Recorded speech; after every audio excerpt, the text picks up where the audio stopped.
যখনই কোনো কিছু করতে যাও ডিসিশন নিতে প্রবলেম হয়, মাথায় আসে নানান চিন্তা, এর নামই ওভার থিঙ্কিং। যার কারণে মনে হয় এই কাজটি করলে কি হবে, লোকে কি ভাববে।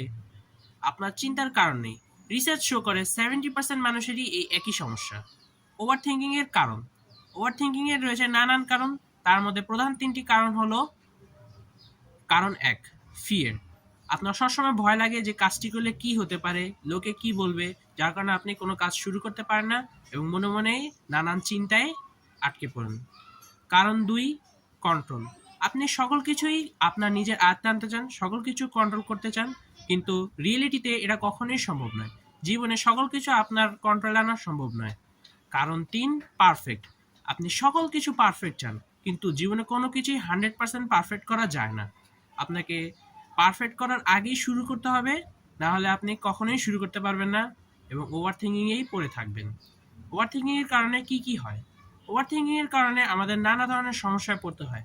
যেমন অনেকের ওভার থিঙ্কিংয়ের কারণে রাতে ঘুম আসে না, রাতে সারাক্ষণ চিন্তায় পড়ে থাকে।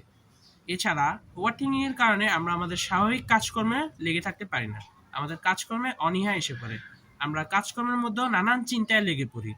এছাড়া ওভার থিঙ্কিংয়ের কারণে আমরা সঠিক সিদ্ধান্ত নিতে পারি না, যার কারণে ওভার থিঙ্কিং আমাদের জীবনে খুবই একটি খারাপ দিক হিসেবে কাজ করে। থিঙ্কিং এর সলিউশন, ওভার থিঙ্কিং রোধ করার জন্য রয়েছে নানান ধরনের সলিউশন।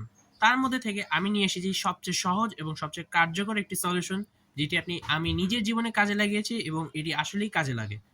টেকনিকটির নাম post case scenario technique.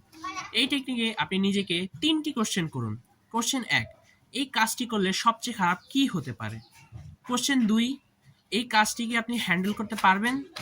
Question 3, 1 মাস পর আদৌ কি আপনার এই কাজটি মনে থাকবে।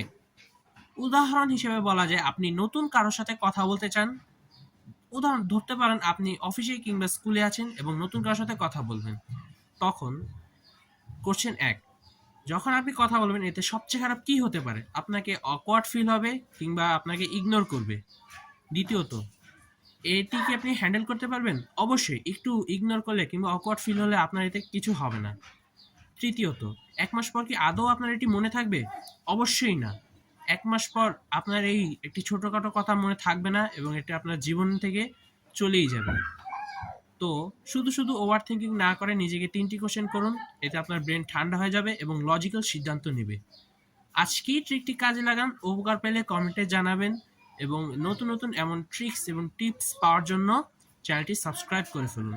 দেখা হচ্ছে নতুন কোনো ভিডিওতে। আল্লাহ হাফেজ।